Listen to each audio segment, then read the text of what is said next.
नमस्कार, मी Sarjerao Salve, star India one मध्ये आपणा सर्वांचं हार्दिक स्वागत करत आहे. की पहाटेची वेळेला भेट घेतली. चांगलं काम केलं त्यांनी.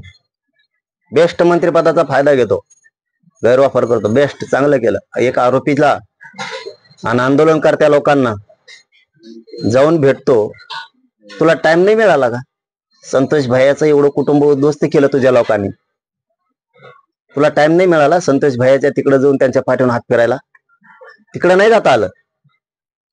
एक सुखी संसार चाललेला संतोष भाईचा उद्ध्वस्त केला, राख रांगोळी केली त्यांच्या आनंदाची. आणि आंदोलन करणाऱ्या लोकांना जाऊन भेटतो पाठ. म्हणजे संशय येणारच ना. आम्हाला संशय लागला याचा हात आहे का काय आता याच्यात, या खुनात. कारण याला काय करायचं? सरमाडा का करमाडा कोण येऊ? सरमाडाला काय गरज एवढ्या प्रॉपर्टीची इतकी? हे पडद्याच्या पाठीमागून याला ठेवलंय. अरे कधी दिसलं नाही ना. हे कोणत्या पिक्चर मध्ये नाही दिसलं, कोणाच्या कॅमेऱ्यात नाही, कोणाच्या खुर्चीवर नाही. राजकीय सामाजिक इव्हेंट झाले मोठाले त्याच्यात नाही. हे कशातच दिसलं नाही ना. एकाएकी एवढी प्रॉपर्टी म्हणजे ही याची असूच शकत नाही. ही याच्या नावावर केली. गुंडगिरी याला करायला लावली. सत्तेचा गैरवापर यांनी केला, करायला लावला धनंजय मुंडेंनी. आणि याच्या नावावर ठेवली. मेला तर तू मर, गुतला तर तू गुत. ही डाव यांनी साधला. आणि आमच्या सुखी संसार चाललेला संतोष भाईचा खून आणि बळी यांनी घेतला. आणि संतोष भाई सगळं कुटुंब उघड्यावर वाऱ्यावर पडले. संकटातून चाललंय ते कुटुंब. याला पैशाचा नाद दिसतोय धनंजय मुंड्याला. यांनी माया जमून ठेवली त्याच्या नावावर. तुझ्या पैशासाठी तुझी जात तुझ्यामुळे बदनाम झाली. आणि आमचं बी चांगलं लेकरू सुखी संसार मोडला. त्यांच्या अन्नात माती कालायचं काम केलं. तुला तळतळाट लागणार त्यांचं. हाय लागणार तुला 100%. कारण ती मायमाऊली रडती, लेकर रडते, टाव पडते. ते धनंजय भैया देशमुख वनवन हिंडतय भावाच्या न्यायासाठी. त्याला पोलीस स्टेशन मध्ये धमक्या देतात. त्या धनंजय मुंड्याचं नाव नाही घेतलं आम्ही 25-26 दिवस तोंडावर कसलं. पण धनंजय देशमुखांना धमकी दिली तेव्हापासून आम्ही त्याचं नाव घेतलंय. मला वाटतं त्याच्यात मी न्याय नाही मागायचा. मी जातीवाद केला? फोटोला जोडे मारतात. मी जातीवाद कोणता केला का? काय संबंध यांचा माझ्या फोटो जोडे मारायचा? मी संतोष भाईला गरीबाच्या लेकराला न्याय नाही मागायचा का? तुमच्यासारखं आरोपीच्या बाजूला भरायचं काय? मी हिरवड पाडली का धनंजय मुंड्याच्या टोळीने? आता याच्या जातीचा समान नाही. आम्ही कधीच वंजाऱ्याला, धनगराला, दलित मुस्लिमाला बोलत नाहीत. पाप तू करणार, ओबीसी उडी तू. ओबीसी अडचणी झालं. ओबीसीत काय संबंध आहे? पाप तू करणार, ओबीसीचं पांघरून घेतो का? पाप करतो आणि ओबीसीचं पांघरून घेतो. सगळे जातपणाला लावली यांनी, ह्या धनंजय मुंड्यांनी. टोळी उभा करतो, उठवी तू आंदोलन करायला लावतो. त्याला त्याच वेळेस सांगितलं होतं तुझ्या लोकांना थांबव या टोळीला, माझ्या नादाला लागू नको तू. तरी धनंजय देशमुखांना धमकी दिली. कसं काय गप्प बसेल मी? मी गोरगरिबाच्या न्यायासाठी लढायचं नाही? संतोष भाईला न्याय दे म्हणायचं नाही का? मी मराठा आहे, मी मागासारखाच नसतो. न्यायासाठी मी भ्यात नाही कोणाला. गरीबाच्या लेकरं मारून टाकताय काय तुम्ही? गोरगरीब मराठ्यांच्या लेकराला आरक्षण लागतं, मागायचं नाही का? मी जातीवादी समजता का मला? कुठं जातीय निर्माण केला? जातीय निर्माण तुम्ही करताय. याच्या फोटो त्याचा आमचा संबंध काय होता त्याच्याशी? तुमच्या कोणत्या माणसाला बोललो होतं का आम्ही? आम्हाला नाव सुद्धा माहित नाही तुमच्या लोकांची. हे कुठल्या शाळात? तुम 4 दिवस जर तुमचे लेकर शाळेत नाही गेले तुम्हाला वाईट वाटतं? आमच्या आरक्षणामुळे वाटोळं झालंय. आमच्या लेकरासाठी न्याय नाही मागायचा का आम्ही? 8 दिवस तुमचे लेकर जर शाळेत नाही गेले तर तुम्ही म्हणता लेकर शाळेत जात नाहीत. किती वाईट वाटतं तुम्हाला तुमच्या लेकराचं वाटोळं होईल म्हणून? माझ्या मराठ्यांच्या लेकरांचं वाटोळं झालं या आरक्षणामुळे. मी मागायचा नाही का न्याय? तुम्हाला 8 दिवस जर लेकर शाळेत गेले तर दम निघा ना. आमचं वर्षानुवर्ष लेकरांचं वाटोळं झाले. न्याय मागायचा नाही का? तुम्हाला 8 दिवस दम निघा ना. आम्ही कसा दम धरला असेल 50-60 वर्ष विना आरक्षणाचा असून, आमचा हक्काचा असून. जरा तुमच्या लेकरात सुद्धा दुसऱ्याचे लेकर शोधायचं शिका. आणि ह्या धनंजय मुंडेने जी टोळी चालवली ना, ही थांबेव. तू खोलात चाललाय, ध्यानात ठेव. तू खोलात चाललाय. गुंडगिरी दहशत पसरवू नको. आम्हाला शंका आणि संशय यायला लागला तुझ्यावर आता. तू जर पाठिंबा देतो आंदोलन करणाऱ्याला, पाठ जाऊन भेटतो आंदोलन करणाऱ्याला, तर याचा अर्थ तो आबे हात हे का काय? त्या खुनात अशी आम्हाला शंका यायला लागली, संशय पण यायला लागला. का आम्ही शंका घेऊन येतो जाऊ? का संतोष देशमुखांच्या घराकडे भेटायला जायला तुला वेळ नाही मिळाला? आज बारा तिकडे गेला आणि माझ्या विरोधात टोळी उठवतो, संतोष भैयाच्या विरोधात टोळी उठवतो आणि ती गुंड लाभार्थी टोळी हे आंदोलन करती आरोपीला सोडा म्हणून. वा, उद्याच्याला खुन झाल्यावर, मारामाऱ्या झाल्यावर आता बाकीच्याने बी आरोपीच्या बाजून मोर्चा काढायचे ना, मग काढायचे ना. अरे सगळ्या जातीत असं होतं, कुणीच बोलत नाही गुंडाच्या बाजूनं. गुंड म्हणते ते असलं जातीचं तरी आपल्या काय घेणं नाही, जात नाही कोणी. तुम्ही गुंडाच्या बाजूने जाताय तुमचं पाप झाकायसाठी. इथून पुढे हीच रूढ होणार.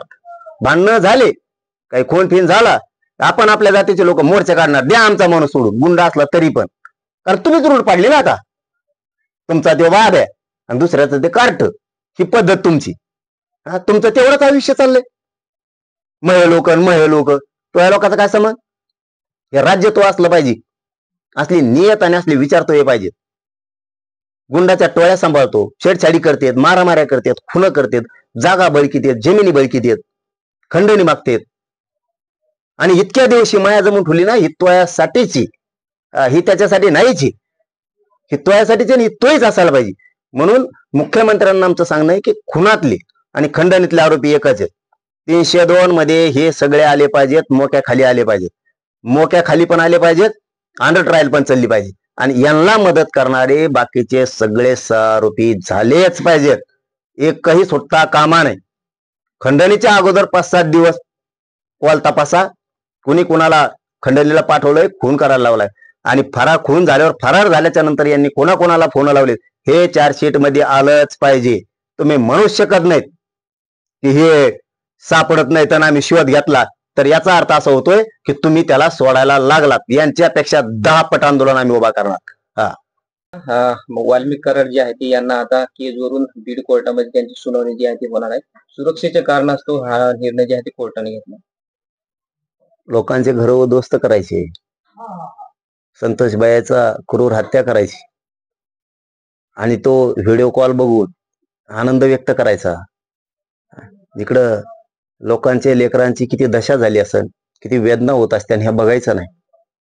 मारल्याच्या नंतर पाणी मागितल्यावर मुतायचं, ही इतकी क्रूरपणा या देशानं कधी बघितलेला नसेल.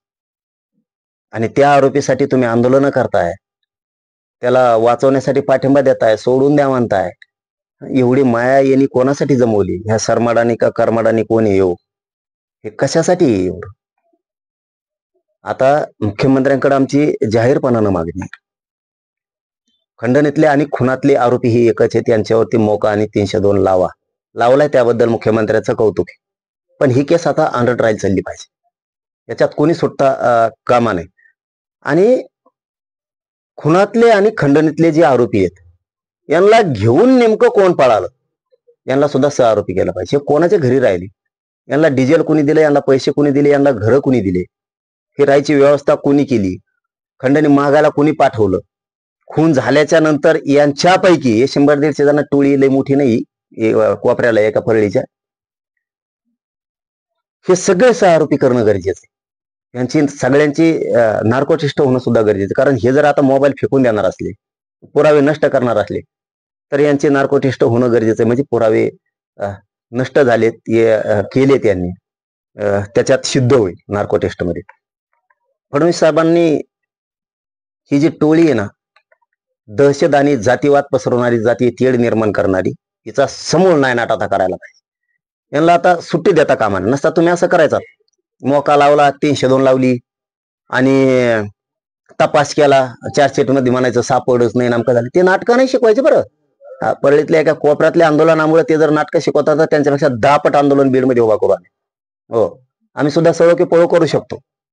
त्यामुळं चार्जशीट मध्ये कोणी कोणाला फोन केलेत, खून झाल्यावर कोणत्या मंत्र्याला केलेत, खंडणीवाल्यांनी कोणाला केलेत, हे सगळे त्याच्यात आरोपी होणं गरजेचं आहे.